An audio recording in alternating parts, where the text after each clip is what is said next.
Hi all, welcome back to the Bookowls. ബുക്കൗൾസിൽ ഇന്ന് നമ്മൾ ഡിസ്കസ് ചെയ്യാൻ പോകുന്നത് ഒരു സോണറ്റ് ആണ്, ഷേക്സ്പീരിയൻ സോണറ്റ്. സോണറ്റ് നമ്പർ 147 ആണ്. My love is as a fever longing still. അങ്ങനെ സ്റ്റാർട്ട് ചെയ്യുന്ന ഒരു സോണറ്റ് ആണ് കേട്ടോ. സോണറ്റ്സിൻ്റെ പ്രത്യേകത എല്ലാവർക്കും അറിയാമായിരിക്കുമല്ലോ. 14 ലൈൻസ് ഉള്ള പോത്തിനെയാണ് നമ്മൾ സോണറ്റ് എന്ന് പറയുന്നത്. 2 ടൈപ്സ് ഓഫ് സോണറ്റ്സ് ഉണ്ട്. ഒന്ന് ഇറ്റാലിയൻ അല്ലെങ്കിൽ പെട്രാർക്കിൻ സോണറ്റ്, വേറൊന്ന് ഷേക്സ്പീരിയൻ അല്ലെങ്കിൽ എലിസബത്തൻ സോണറ്റ്. സോ ഷേക്സ്പീരിയൻ സോണറ്റിൻ്റെ പ്രത്യേകത എന്ന് പറയുന്നത് എന്താണ്? 3 ക്വാട്രെയിൻസ് ഉണ്ടായിരിക്കും, ഒരു കപ്ലെറ്റ് ഉണ്ടായിരിക്കും. ആൻഡ് റൈമിങ് സ്കീമൊക്കെ എല്ലാവർക്കും അറിയാം അല്ലേ. സോ ഇനി നമ്മൾ ഷേക്സ്പീരിയൻ നമുക്കറിയാം. ഷേക്സ്പിയർ 154 സോണറ്റ്സ് എഴുതിയിട്ടുണ്ട്. അതിൽ ഫസ്റ്റ് 126 സോണറ്റ്സിനെ നമ്മൾ ഫെയയൂത്ത് സീക്വൻസ് എന്നാണ് പറയുക, അല്ലെങ്കിൽ ഫെയയൂത്ത് സോണറ്റ്സ് എന്നാണ് പറയുക. ബാലൻസ് ഉള്ള 127 to 152 സോണറ്റ്സിനെ നമ്മൾ ഡാർക്ക് ലേഡി സീക്വൻസിലേക്കാണ് നമ്മൾ ഉൾപ്പെടുത്തുന്നത് അല്ലേ. ഡാർക്ക് ലേഡി എന്ന് പറയുന്നത് അത് ആ ഒരു സീക്വൻസ് ആ ഒരു സോണറ്റ്സിലൊക്കെ ഡിസ്ക്രൈബ് ചെയ്യുന്നൊരു വുമണാണ് ഡാർക്ക് ലേഡി എന്ന് പറയുന്നത്. ഓക്കെ, പിന്നീട് ലൈക്ക് ഇവരെ അങ്ങനെ വിളിക്കാൻ കാരണം എന്താണെന്ന് ചോദിച്ചു കഴിഞ്ഞാൽ, ഒന്ന് പറയുന്നതെന്ന് വെച്ച് കഴിഞ്ഞാൽ ഇവരുടെ ബ്ലാക്ക് ഹെയർ ആണ്, അല്ലെങ്കിൽ ആ ഒരു ഡാർക്ക് സ്കിൻ ടോൺ കാരണമാണ് എന്ന് പറയുന്നുണ്ട്. ഇനി നമ്മളുടെ ഫെയയൂത്ത് സീക്വൻസിന് വെച്ചിട്ട് നമ്മളൊന്ന് കമ്പയർ ചെയ്യുമ്പോഴത്തേക്കും ഡാർക്ക് ലേഡി സീക്വൻസ് എന്ന് പറയുന്നത് കുറച്ചുകൂടി ഓവേർട്ട്ലി സെക്ഷൽ ആയിട്ട് നമുക്ക് കാണാനായിട്ട് പറ്റും. അല്ലെങ്കിൽ ഇതിൽ കുറച്ചുകൂടി ലവിൻ്റെ ഡെപ്പിക്ഷൻ കാണിക്കുന്നത് കുറേ കൂടിയൊക്കെ എക്സാജറേറ്റഡ് ആയിട്ട് നമുക്ക് കാണാനായിട്ട് പറ്റും. സോ ഇതാണ് ഒരു ബേസിക് ഇൻട്രോ എന്ന് പറയുന്നത്. ഇനിയിപ്പം എസ്സേക്കൊക്കെ വരികയാണെങ്കിൽ നമുക്ക് ഓഫ്കോഴ്സ് നമുക്ക് 2 സോണറ്റ്സിൻ്റെയും ഡിഫറൻഷ്യേറ്റ് ചെയ്ത് എഴുതാൻ പറ്റും. 2 സോണറ്റ്സിൻ്റെയും റൈമിങ് സ്കീമും അതിൻ്റെ സ്ട്രക്ചറൽ ഡിഫറൻസും കാര്യങ്ങളും എല്ലാം എഴുതാനായിട്ട് പറ്റും. സോ ഇനി നമുക്ക് നമ്മളുടെ സോണറ്റിലേക്ക് പോകാം. ഈ ഒരു സോണറ്റിൻ്റെ മെയിൻ തീമായിട്ട് നമുക്ക് ഇൽനെസ്സിനെ എടുക്കാനായിട്ട് പറ്റും, അല്ലെങ്കിൽ ഒബ്സഷൻ എടുക്കാൻ പറ്റും. അറ്റ് എ പോയിന്റ് ഈ ഒരു ലവിനെ ലസ്റ്റായിട്ട് ഇൻ്റർപ്രിറ്റ് ചെയ്യുന്നുണ്ട് കേട്ടോ. അപ്പം ആ ഒരു പോയിന്റ് ഓഫ് വ്യൂവിലും കൂടെ വെച്ചിട്ട് വേണം നമ്മൾ ഈ ഒരു സോണറ്റിനെ അനലൈസ് ചെയ്യാനായിട്ട്. അതായത് എക്സ്ട്രീം ടൈപ്പ് ഓഫ് ഒബ്സഷൻ നമുക്കിത് ഈ ഒരു സോണറ്റിൽ കാണാനായിട്ട് പറ്റും. നമുക്ക് ആദ്യം ഫസ്റ്റ് 4 ലൈൻസ് നോക്കാം. My love is as a fever start ചെയ്യുന്നത് അവിടെ നിന്നാണ്. And appetite to please, first 4 lines. So ആദ്യം തന്നെ ഇവിടെ സ്പീക്കർ പറയുന്നത് അദ്ദേഹത്തിൻ്റെ ലവിനെ കമ്പയർ ചെയ്യുകയാണ്. എന്തായിട്ടാണ് കമ്പയർ ചെയ്യുന്നത്? ഒരു ഫീവർ അല്ലെങ്കിൽ ഒരു ടൈപ്പ് ഓഫ് ഇൽനെസ് ആയിട്ടാണ് അതിനെ കമ്പയർ ചെയ്യുന്നത്. ആൻഡ് പിന്നീട് പറയുന്നുണ്ട് അത് അദ്ദേഹത്തിൻ്റെ കോമൺ സെൻസിനെ വരയ്ക്കും ഫീഡ് ചെയ്യാനായിട്ട് തുടങ്ങി. ആൻഡ് ഈ ഒരു കോമൺ സെൻസ് ആണല്ലേ നമുക്ക് എന്ത് നല്ലത് അല്ലെങ്കിൽ എന്ത് ചീത്തത് എന്ന് നമുക്ക് വ്യക്തമാക്കി തരുന്നത്. സോ ഈവൻ ദോ ഇദ്ദേഹത്തിന് അറിയാം ഈ ഒരു ലവ് ഇദ്ദേഹത്തിൻ്റെ എന്താ പറയുക, അദ്ദേഹത്തിൻ്റെ കോമൺ സെൻസിനെയൊക്കെ നശിപ്പിച്ച് അങ്ങനെ കൊണ്ടുപോകുവാണ് എന്നറിയാം. എന്നിട്ട് പോലും he so much obsessed with it. ഇതിനെ യാതൊരു രീതിയിലും ഇദ്ദേഹത്തിന് ക്യൂർ ചെയ്യണം എന്നില്ല. ഓക്കെ, സോ ഇതാണ് ആ 3rd ലൈനിൽ പറയുന്നത്. Feeding on that which doth preserve the illness, the uncertain sickly appetite to please. So എന്താണ് പറയുന്നത്? Like it feeds on everything that is making him feel so ill. Okay, തീരെ വയ്യാണ്ടുള്ള അവസ്ഥയിലാക്കുന്നുണ്ട്. അത്രമാത്രം അദ്ദേഹത്തിന് ഈ ഒരു ലവ് അല്ലെങ്കിൽ ഈ ഒരു ടൈപ്പ് ഓഫ് ലസ്റ്റ് കൺസ്യൂം ചെയ്യുന്നുണ്ട്. ആൻഡ് ഇതിനെ ക്യൂർ ചെയ്യണമെന്ന് യാതൊരു ആഗ്രഹവും ഇല്ല. ആൻഡ് ജസ്റ്റ് എന്താണ് വേണ്ടത്? ഈ ഒരു സിക്കനിങ് അപ്പറ്റൈറ്റിനെ എന്താ വേണം? സാറ്റിസ്ഫൈ ചെയ്യണം. ഓക്കെ, അത്രയേ ഉള്ളൂ. ഈ ഒരു അപ്പറ്റൈറ്റ് ഇറ്റ് ക്യാൻ ബി, നമുക്കിതിനെ 2 ടൈപ്പ് ഓഫ് ഇൻ്റർപ്രിട്ടേഷൻ നമുക്ക് വേണമെങ്കിൽ കൊടുക്കാം. ഒന്നെന്ന് പറഞ്ഞു കഴിഞ്ഞാൽ ഹങ്കർ ഫോർ ലവ് അല്ലെങ്കിൽ ഹങ്കർ ഫോർ ലസ്റ്റ്. ഓക്കെ, ഇനി റിമൈനിങ് 4 ലൈൻസ് നമുക്ക് നോക്കാം. My reason, the physician to my love, angry that his prescriptions are not kept, hath left me, and I despair now approve.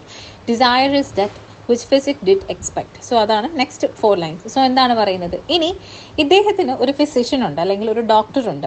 ആരായിരുന്നു ഇദ്ദേഹത്തിൻ്റെ doctor എന്ന് പറയുന്നത്? ഇദ്ദേഹത്തിൻ്റെ reason. നമുക്ക് എല്ലാവർക്കും ഉള്ള സംഭവം അല്ലേ, അല്ലെങ്കിൽ നമുക്ക് എന്താണ് ചീത്തത് എന്താണ് നല്ലത് എന്ന് വേർതിരിച്ചറിയാൻ പറ്റുന്നതാണ് നമ്മൾ റീസൺ എന്ന് പറയുന്നത് അല്ലേ.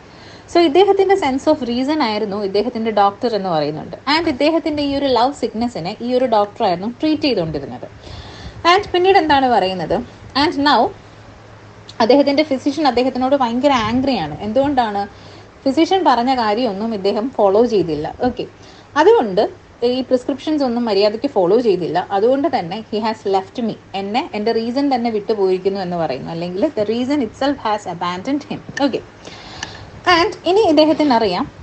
സോ ഇങ്ങനെ ഒരു ഫിസിഷ്യനും ഇദ്ദേഹത്തിന് വിട്ടുപോയിട്ടുണ്ട്. സോ ഇനി ഇപ്പം ഇദ്ദേഹത്തിന് അറിയാം ഈ ഒരു ഡിസയർ ഇദ്ദേഹത്തിനെ കൊല്ലും. ഓക്കെ, ഈ ഒരു ഡിസയർ കാരണം ഇദ്ദേഹം നശിക്കാനാണ് പോകുന്നത്. ആൻഡ് ഇത് എങ്ങനെയെങ്കിലും പ്രിവെൻറ്റ് ചെയ്യുമായിരുന്നു. അറ്റ്ലീസ്റ്റ് നമ്മളുടെ റീസൺ പറഞ്ഞ കാര്യങ്ങൾ, അല്ലെങ്കിൽ അദ്ദേഹത്തിൻ്റെ റീസൺ പറഞ്ഞു കൊടുത്ത കാര്യങ്ങൾ അദ്ദേഹം ഫോളോ ചെയ്തിരുന്നെങ്കിൽ this could have been prevented. Okay, so ഇനി next 4 lines. Past cure I am, now reason is past care, and frantic mad with even more unrest. My thoughts and my discourse as madmen's are, at random from the truth vainly expressed. So അതാണ് next 4 lines എന്ന് പറയുന്നത്. So ഇനി എന്താണ് അതിൽ പറയുന്നത് നോക്കാം. So first ആ 9th ലൈനിൽ പറയുന്നത് നോക്കിക്കേ, past cure I am, now reason is past care. So ഇനി എന്നെ ക്യൂർ ചെയ്യാനായിട്ട് പറ്റില്ല, I cannot be cured anymore. കാരണം എന്തുകൊണ്ടാണ്, ഓൾറെഡി എൻ്റെ എന്താ പറയുക, എൻ്റെ റീസൺ എന്നെ ലെഫ്റ്റ് ചെയ്തു. And I don't even care, even എന്നെ ക്യൂർ ചെയ്യാൻ പറ്റിയില്ലെങ്കിൽ പോലും എനിക്കൊട്ടും, ഞാൻ അതിനെയൊന്നും ചിന്തിക്കുന്നില്ല, അതിനെക്കുറിച്ചിട്ടൊന്നും ഞാൻ ചിന്തിക്കുന്നില്ല. ആൻഡ് ഇപ്പോൾ എൻ്റെ അവസ്ഥ എങ്ങനെയാണ് നോക്കിക്കേ, ലൈക്ക് എ മാഡ് മാൻ എന്ന് പറയുന്നുണ്ട് അവിടെ. ഞാനിപ്പം ഭയങ്കര ഫ്രാൻറ്റിക് ആണ്, ഞാൻ ഭയങ്കര ആൻഷ്യസ് ആണ്.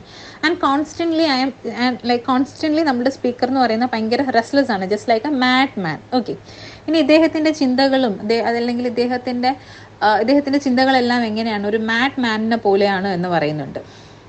എന്താണെങ്കിലും ഇദ്ദേഹം പറയുന്നതെല്ലാം എന്താണ്, ഒരു പോയിന്റ്ലെസ് നോൺസെൻസിലേക്ക് പോകുന്നുണ്ട് എന്ന് ഇദ്ദേഹം തന്നെ പറയുന്നുണ്ട്. സോ അത്രമാത്രം ഇദ്ദേഹത്തിന് ഈ ഒരു ലവ് കൺസ്യൂം ചെയ്ത് കഴിഞ്ഞു. ഓക്കെ, ഇനി നമുക്ക് ലാസ്റ്റ് നമ്മളുടെ 2 ലൈൻസ് നോക്കാം, അതായത് നമ്മളുടെ കപ്ലെറ്റ്. അവിടെ എന്താണ് പറയുന്നത് നോക്കാം.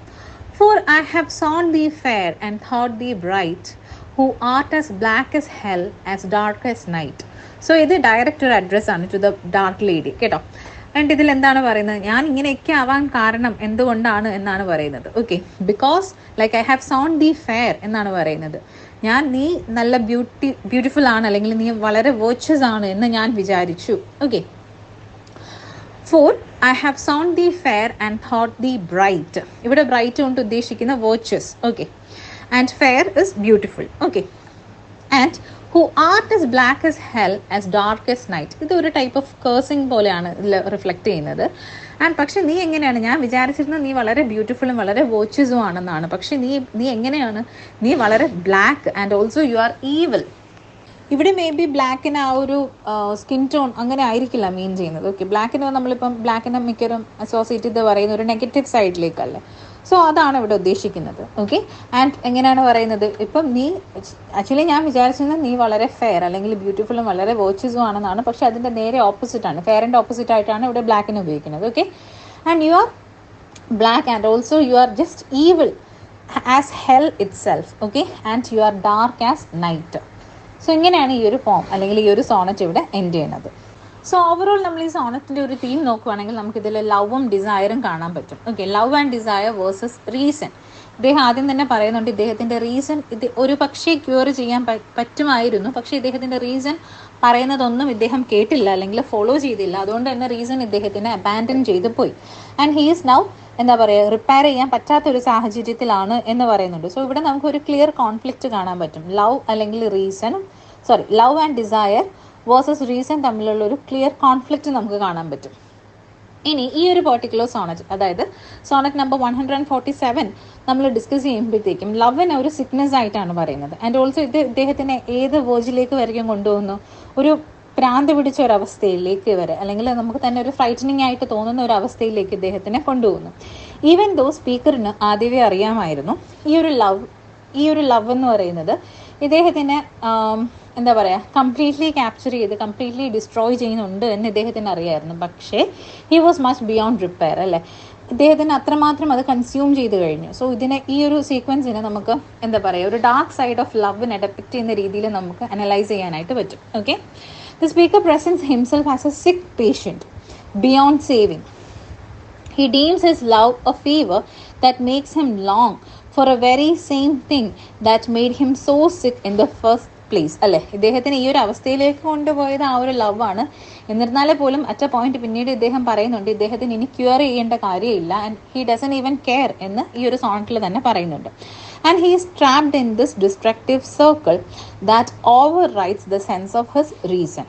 സോ ഇതാണ് ഇതിൽ മെയിനായിട്ട് നമ്മൾ നോക്കുന്ന തീം എന്ന് പറയുന്നത്. സോ ഇതാണ് ഈ ഒരു സോണറ്റ് എന്ന് പറയുന്നത്. എല്ലാവർക്കും മനസ്സിലായിട്ടുണ്ടെന്ന് വിചാരിക്കുന്നു. Thanks for watching.